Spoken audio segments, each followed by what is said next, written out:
York Times, U.S. President Jimmy Carter, are you going to address the ongoing Iran hostage crisis? Parade? What about the Acronyms? All right now, journalists. I'm just going to read a brief prepared statement before I take your questions, if that's all right. Good evening. Many of you are expecting me to address any number of problems we have facing our society today. But instead of dwelling on these news stories that are sad and frankly depressing at times, I want to talk instead to you about something that is near and dear to my heart, something I think the American people should know about, something I think is really great.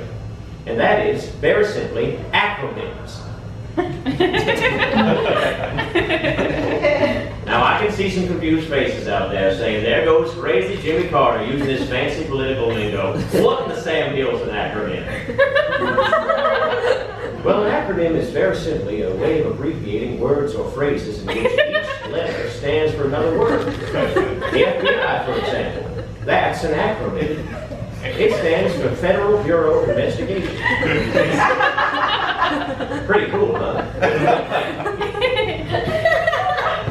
We in the government use acronyms every day, and I think you should too.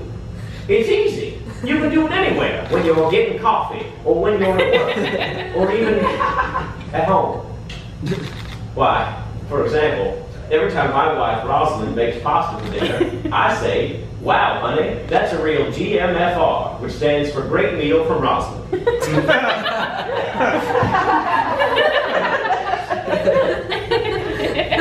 Now, I know this is somewhat unorthodox.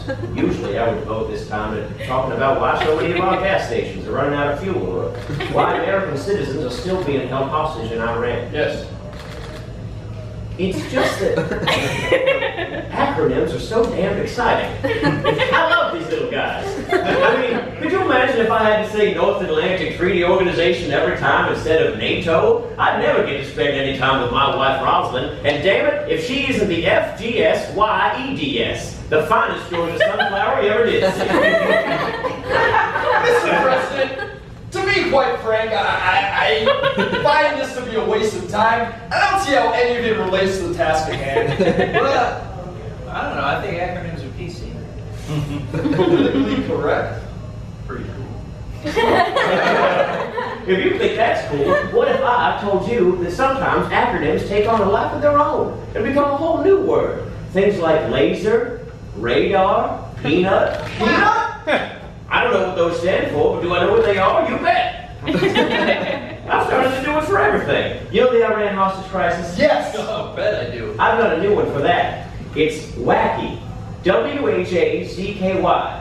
Well, hostage is all captured, kiddo. Yikes. That way, every time someone asks me, hey Jimmy, how's the Iran hostage crisis coming? I can say, wacky. Mr. President, not only is that confusing, but it's also in very poor taste. Okay, now when you say poor taste, do you mean the acronym is insensitive? Or do you mean poor taste, P-O-R-T-A-S-T-E? Peace often occurs rarely. The adversaries secretly terrorize each other. I made that one up about the Israel-Palestine.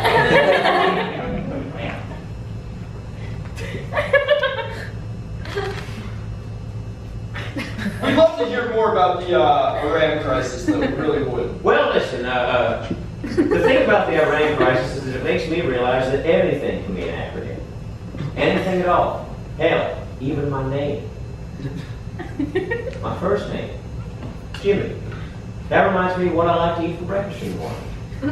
Jelly is mighty, mighty yummy. Oh, Mr. President. What about your last name, Well, that reminds me of what kind of man I like to be when I look myself in the mirror. You might have to go to bed at night knowing that sure I'm the leader of the free world at the end of the day. I'm just Jimmy Carter from middle old Georgia. Then I look in the mirror as the depression starts to sink in hard, and I remember Carter. Can anyone remember to embrace Rosalind? And then I say, I can.